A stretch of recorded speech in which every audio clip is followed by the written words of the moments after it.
I'm a campus minister, Oh, a okay. Christian campus minister. Oh, an actual And minister. so, Oh, I'm a reverend too, but for the Universal Life Church. okay. It's not very meaningful.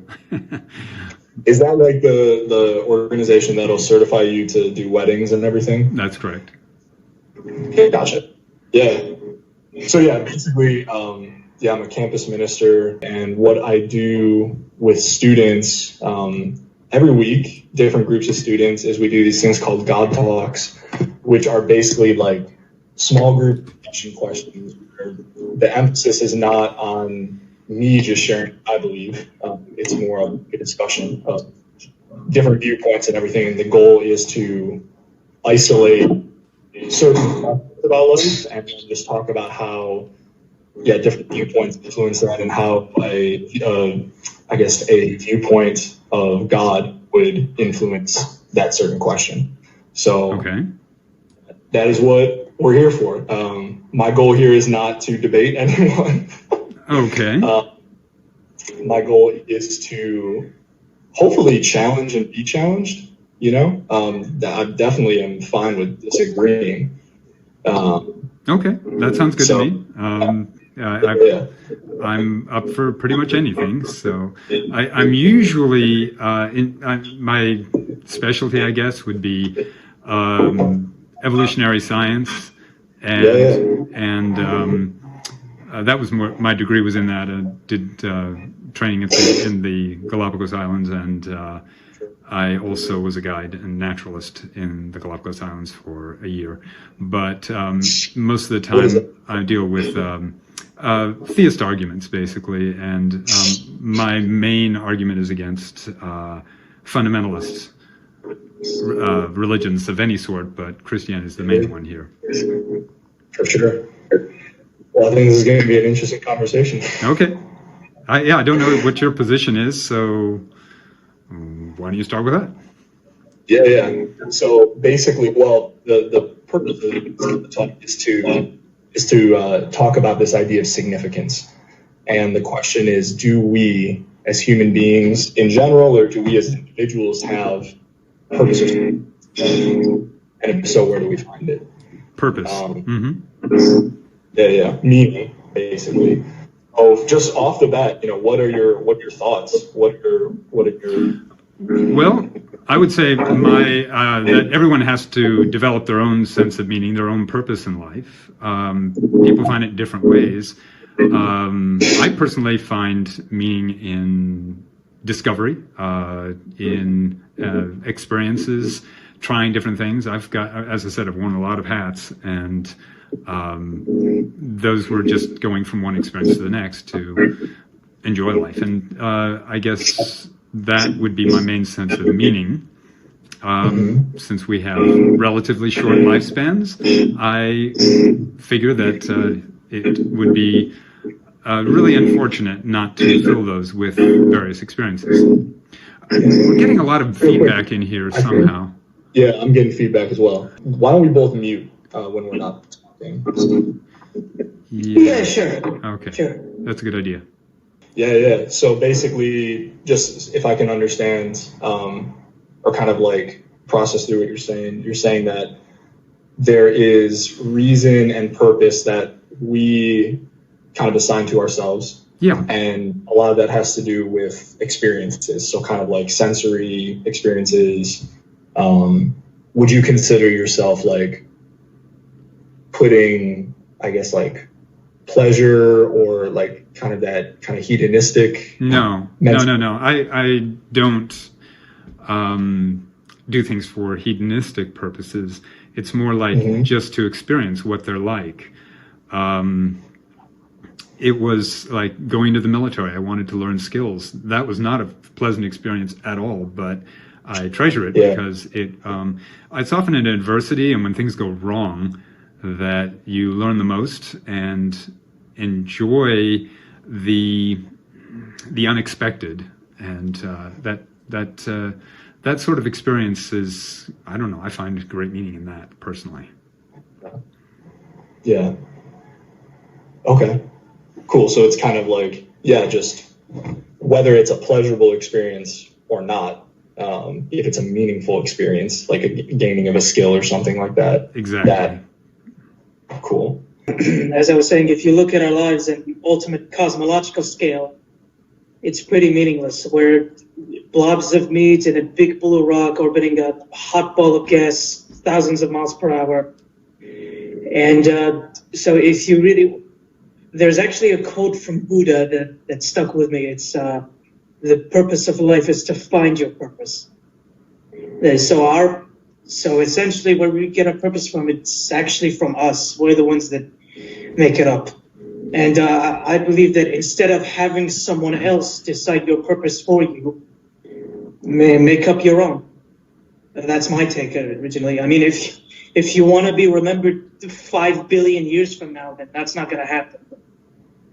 That's cool. Okay, so it sounds like we have two different, well, I think your viewpoint is probably the same as Derek's. Similarly, although Derek didn't explicitly state the meaninglessness ultimately.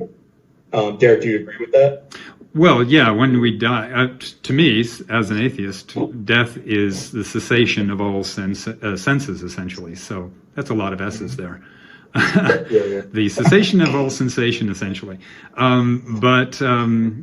So, yeah, it's a finite life, and therefore one has to make meaning, take advantage of the time that we have to experience what matters to us. I do consider it like, once death occurs, nothing else matters. So, to the individual. So, yeah, there is meaninglessness there.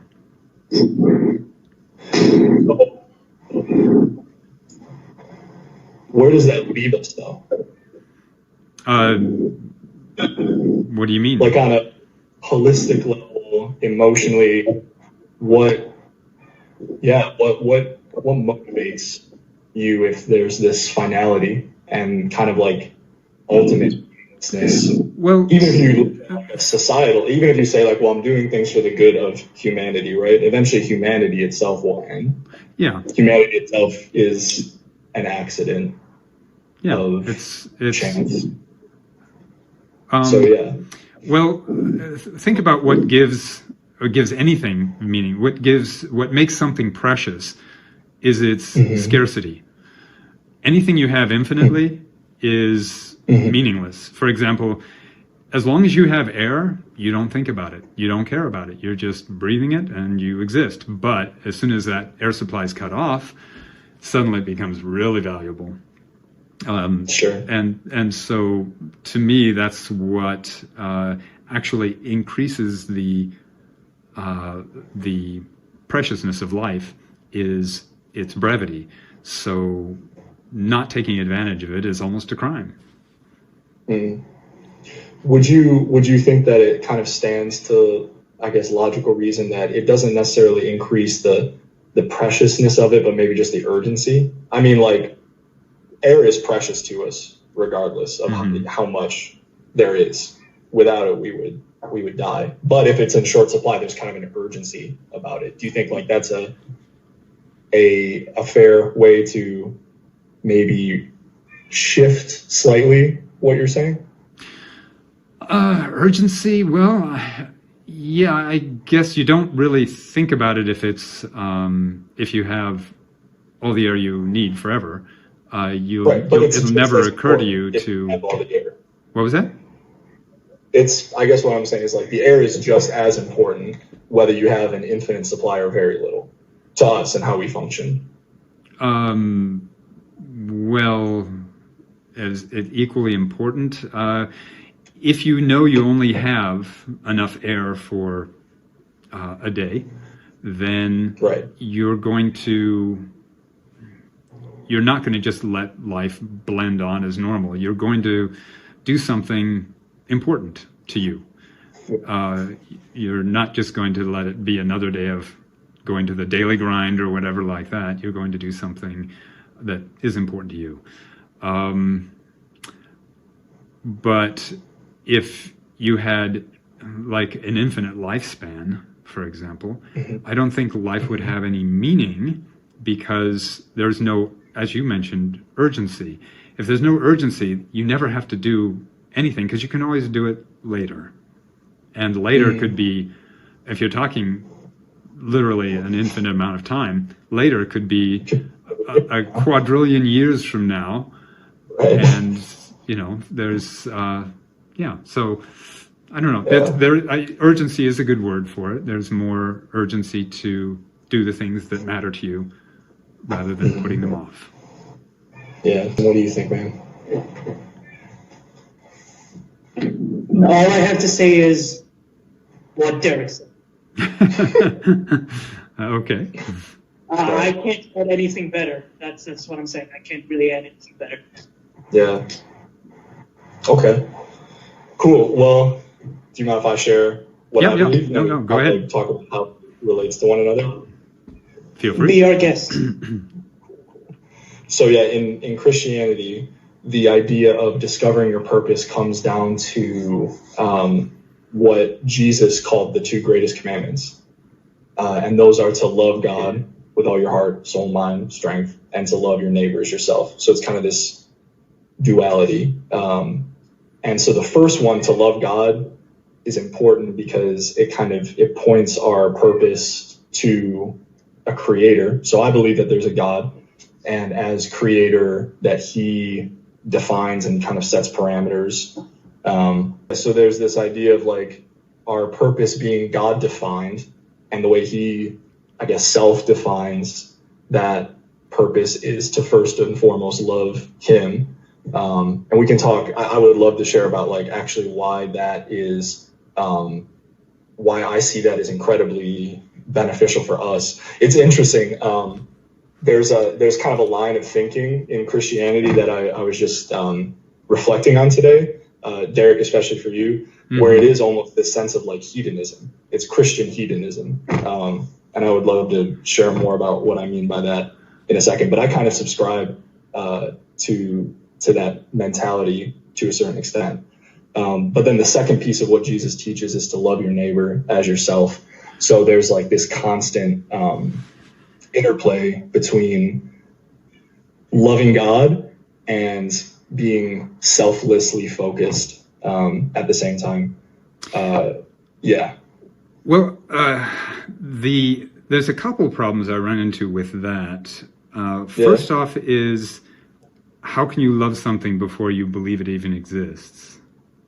For one. What do you mean? Well, I mean, if someone says, why don't you love Vishnu? Well, I don't love Vishnu because I don't believe he exists. I don't have any reason to love something that doesn't exist. I mean, you might love a cartoon and you love this character or something like that. It's not real. That's not what I mean. But I'm talking about actually something that you believe actually exists. And the second thing is, how can you love someone who commits virtually all the behaviors you and I would consider to be evil? I mean, if you were to go ahead and list off a few things that you think would be identified as evil behaviors. Yeah. Murder, rape, theft, lust, theft, for sure. Slavery, What? For sure. Yeah. Animal and child abuse. Yeah. So betrayal. And also, what I would say is, as being a follower of Jesus, I follow his teaching that even motivations and thoughts within us are evil. Can be. There's a problem with that, Chris, though. If you're just thinking about or not acting on it, then why does it matter? We've talked about this, and I don't think that. So this is where I think it kind of will break down, because it's either with a lot of things in Scripture, it's like at a baseline, you're either going to believe it and kind of, okay, let me back up even further. When you follow the teachings of Jesus, there's a level of like, all right, I'm going to submit my intellect to this, knowing that there's going to be a justification, even intellectually and philosophically. But that kind of the submission to the teaching follows or excuse me, leads the way, and the intellect and philosophical stuff follows. So I don't know that I can, that is all to say, I don't know if I can present to you a philosophical argument that is going to just like totally wow you. Other than to say, have you ever had a thought that just makes you feel dirty? And what? Yes, but there's always a reason for it. Yeah. I mean that. Why does it make us feel dirty? We didn't act on it. Just having the thought. Yeah. Why it makes us feel dirty? Well, if you've grown up with a certain moral code impressed upon you, then to entertain thoughts that go against that moral code are naturally going to make you uncomfortable. Sure. Okay, so it's all a product of a construct, essentially. Yeah, I mean, there are people who, if you've been raised around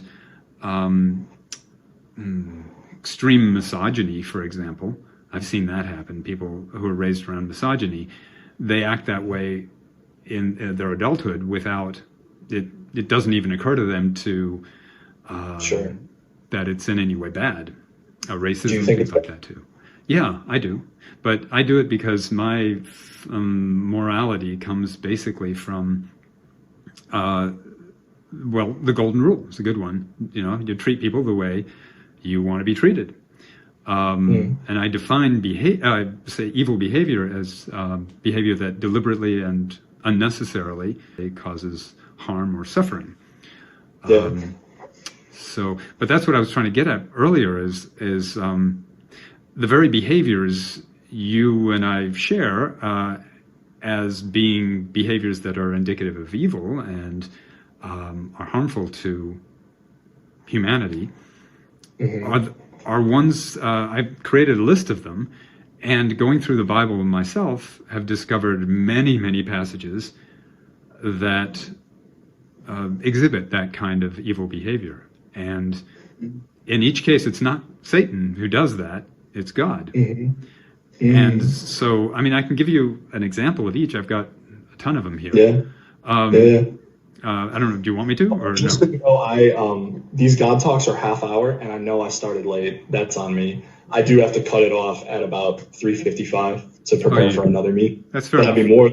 Yeah, I mean, like, we can definitely do this again. Okay. But I'll use just a couple little examples here. For example, murder and genocide from Deuteronomy 20:16 through 17. However, in the cities and the nations of the Lord your God is giving you as an inheritance, do not leave them alive. Anything that breathes, completely destroy them. The Hittites, the Amorites, Canaanites, Perizzites, Hivites, and Jebusites, as the Lord your God has commanded you. And let's see, other ones. Torture, eternal torture. Revelations 20:10 through 15. And the devil who deceived them was thrown into the lake of burning sulfur, where the beast and the false prophet had been thrown. They will be tormented day and night forever and ever.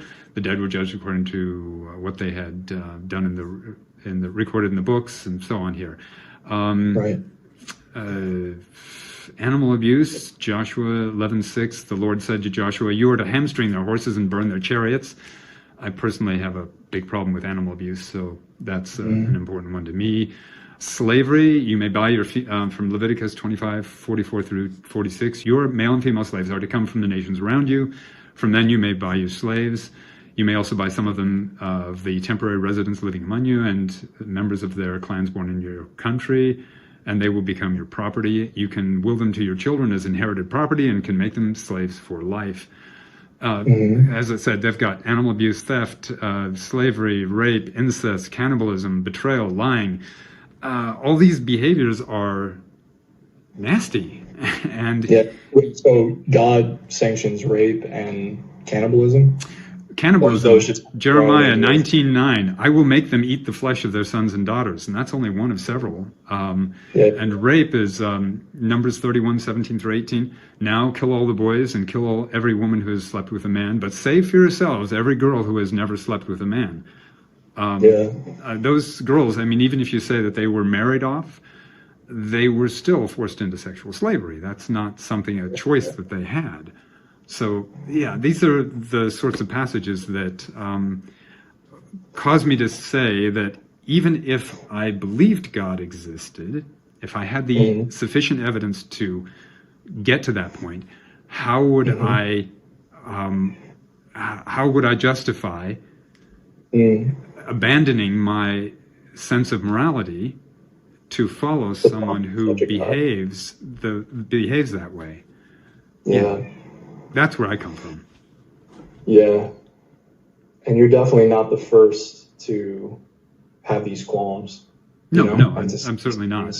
The angle that I've approached it from was I was asking Christians themselves what behaviors they consider to be indicative of evil people, and then I looked through the Bible and found everywhere all of them. So that's where that's a bit of a quandary. Yeah. I can totally. Yeah.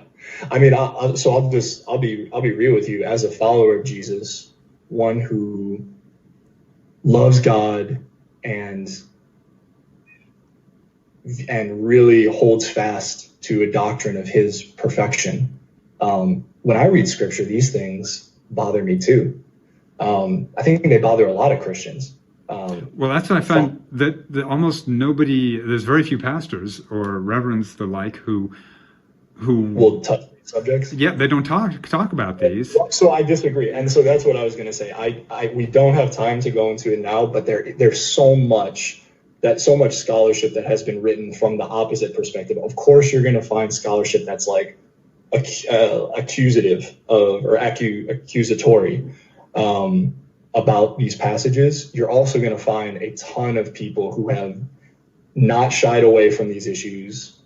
They've really taken them head on, and there's a completely different context that you can see them in. One that is, while hard to swallow on some level, you can see the love of God in them. And I would just challenge you to kind of just look inside the motives of your own heart and wonder, like, why am I more inclined to focus on this argument, whereas there are valid or at least equally, because what we're doing right now is just kind of making. Well, it's kind of, I think the answer to that is, if you have a punch bowl filled with a delicious punch, that's really great. But if someone puts a turd in the punch bowl, it ruins the whole thing.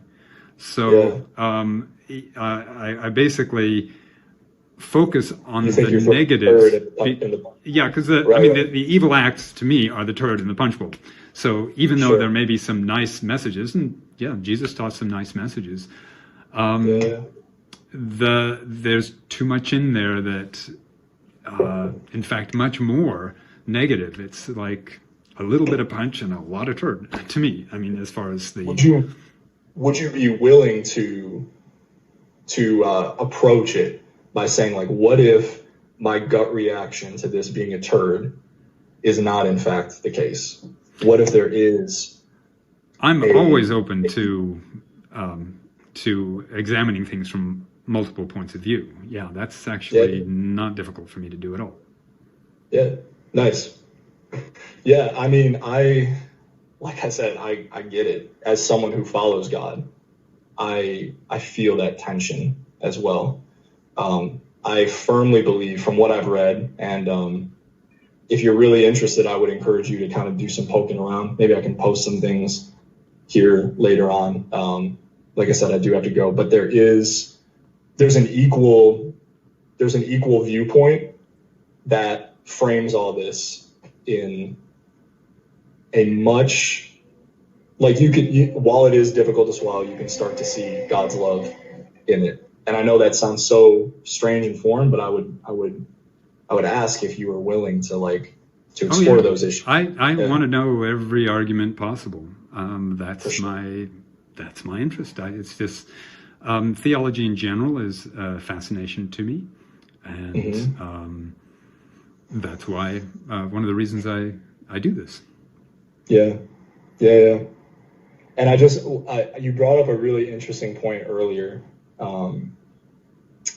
you brought up an interesting point of like, how can I believe in somebody, or how can I love somebody I don't believe in, right? Mm-hmm.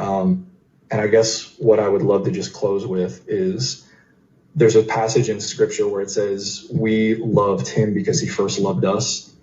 And so God is always, like, I believe in God because of his pursuit of me.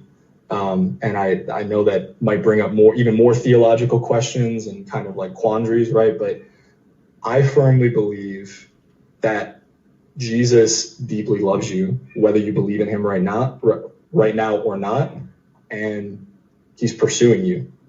And that's going to look incredibly unique for each of your situations and lives. But that's the answer to that question. How can I love somebody I don't believe in? Well, it's because he's right now pursuing you, seeking to break down walls and draw Sounds you like in. a stalker. Yeah, I was about to say. Until you realize that this stalker has come to give you life and life more abundantly. So that's, again, a pretty brash viewpoint and a label that you just kind of put on it. Yeah. So I would just challenge you, like. Well, we should talk further on this later on then. That's fine. I just would like to mention that I grew up all over the world, and I was exposed to a huge number of different religions and also different denominations within Christianity as well.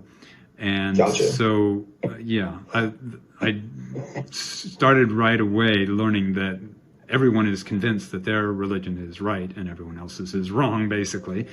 And that started me on the path to atheism very quickly. Yeah. That makes a ton of sense. Yeah, there was something like, there's literally thousands of religions out there. Right. So, anyway, that's what. Hey, man, I want to hear more about your story, too. Like this, you sound like a very fascinating man. I can see why Jess enjoys spending time with you. Well, yeah, I've got some stories to tell. Well done.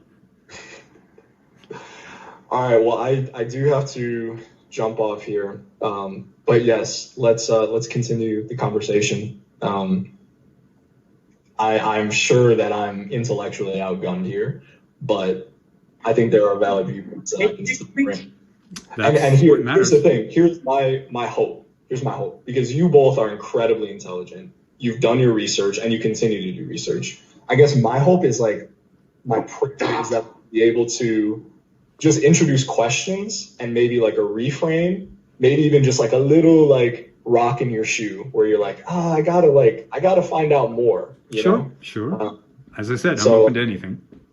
Yeah. So while I don't have all the arguments of like, I mean, Derek, again, the accusations you bring against God in like a court of law, like, man, those are heavy, right?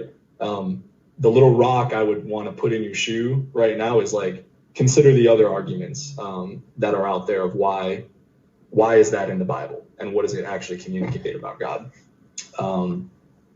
So gentlemen, I will talk to you all later. All right. See you all very soon. Sounds good. All right. You have a good one.